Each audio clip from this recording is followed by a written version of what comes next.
Hello guys, আসসালামু আলাইকুম। আশা করি আপনারা সবাই ভালো আছেন। আজকে আবার নতুন একটা ভিডিও নিয়ে হাজির হলাম। আর এই দেখুন, আমাদের কিন্তু হাট থেকে কি সুন্দর কচুরমুখী কিনে আনছে। আর আমার কাছে কিন্তু এই কচুরমুখীগুলো যে এত ভালো লাগে কি বলবো আপনাদের। আর আমি কিন্তু প্রতি বছরই অপেক্ষা করে থাকি কখন কচুরমুখী উঠবে আর আমি খাবো। আর আমি কিন্তু এই কফিটা আজকে ভর্তা দিব। এখান থেকে কিন্তু আমি কিছুটা কচুরমুখী নিয়ে নিব আর আমি খোসা ছাড়িয়ে নিব। তো এখন কিন্তু বন্ধুরা আমি কিন্তু কচুরমুখীগুলো কিন্তু ছুলে নিচ্ছি। আর এইভাবে কিন্তু আমি সবগুলো ছুলে নেব। তো আমাদের কিন্তু কচুরমুখী কিন্তু ছোলা হয়ে গেছে বন্ধুরা। আর যেহেতু কচুরমুখীতে একটু বালি থাকে বেশি, যার জন্য আমি 4-5 বার ধুয়ে নিব।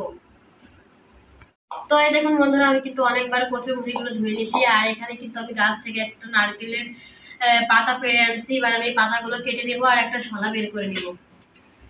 দেখুন আমি কিন্তু এইভাবে পাতা বের করে কেটে নিচ্ছি। আর শলাটা কিন্তু এই দেখুন বেরিয়ে যাচ্ছে।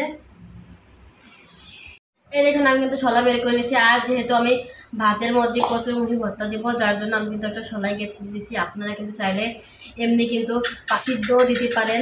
এই দেখুন এবার কিন্তু আমি এইভাবে গেঁথে নেব। এই দেখুন, আর আমি কিন্তু শলাটা ধুয়ে নিচ্ছি বন্ধুরা। এভাবে কিন্তু আমি গেঁথে নেব। আর এই দেখুন আমি কিন্তু শলাই কেটে নিয়েছি। আর এইভাবে কিন্তু কচুরমুখী ভর্তা দিলে কিন্তু কাঁচা শলাই লাগে, শুকনো শলাই কিন্তু হয় না, ভেঙে যায়। এবার আমি এইভাবে কিন্তু একটু পেঁচিয়ে নিচ্ছি যাতে বের না হয়ে যায়। এই দেখুন আমি কিন্তু পেঁচিয়ে নিচ্ছি আর একদম কিন্তু একটা মালার মতো হয়ে গেছে। এবার আমি ভর্তা দিয়ে দিব। আর আমাদের ভাতে কিন্তু পানি গরম হয়ে গেছে। আর এখন কিন্তু আমি কচুরমুখী দিয়ে দিলাম। আর এখন ঢাকনা দিয়ে ঢেকে দিলাম। এবার আমি রান্না করে নিব। আমাদের শুকনো মরিচ কিন্তু ভাজা হয়ে গেছে। এবার আমি চাল বন্ধ করে দিব। ফিরে এলাম কিছুক্ষণ পর আর আমাদের ভাত কিন্তু হয়ে গেছে। এবার আমি ঢাকনা নামিয়ে নেব। আর এই দেখুন এবার আমি কিন্তু কচুরমুখীগুলো কিন্তু বের করে নিব। আর আমি কিন্তু একটু সাবধানে দিব যাতে ভেঙে না যায়।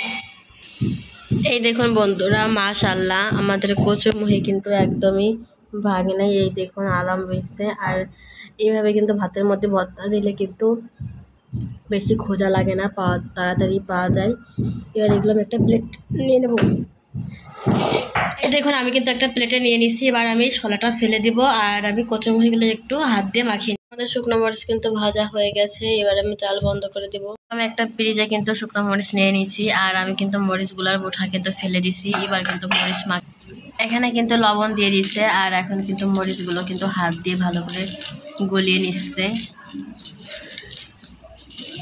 তো এই দেখুন পেঁয়াজ, এখানে কিন্তু মরিচ গলানো হয়ে গেছে। আর এখন কিন্তু দিয়ে দিচ্ছে পেঁয়াজ। আর এখন কিন্তু পেঁয়াজ দিয়ে কিন্তু মরিচের সাথে ভালো করে মাখিয়ে নিচ্ছে। পেঁয়াজ দিয়ে কিন্তু ভালো করে মাখানো হয়ে গেছে। আর এখন দিয়ে দিচ্ছে খাঁটি সরিষার তেল।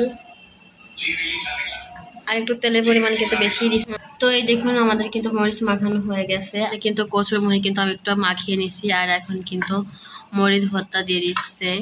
আর মরিচ ভর্তা দিয়ে কিন্তু মাখিয়ে নিচ্ছে। আর আমার কাছে কিন্তু কচুরমুখী ভর্তা আর গরম ভাত খুবই ভালো লাগে খেতে। আর আমি কিন্তু অনেকটাই ভাত খেয়ে ফেলতে পারি এই এক পদ ভর্তা দিয়ে।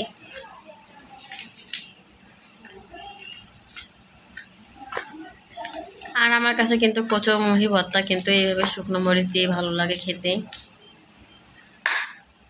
তো এই দেখুন কচুরমুখী ভর্তা কিন্তু হয়ে গেছে। আর কালারটা দেখুন বন্ধুরা কত সুন্দর আসছে। আর এইভাবে কিন্তু কচুরমুখী ভর্তা আমার খুবই ভালো লাগে।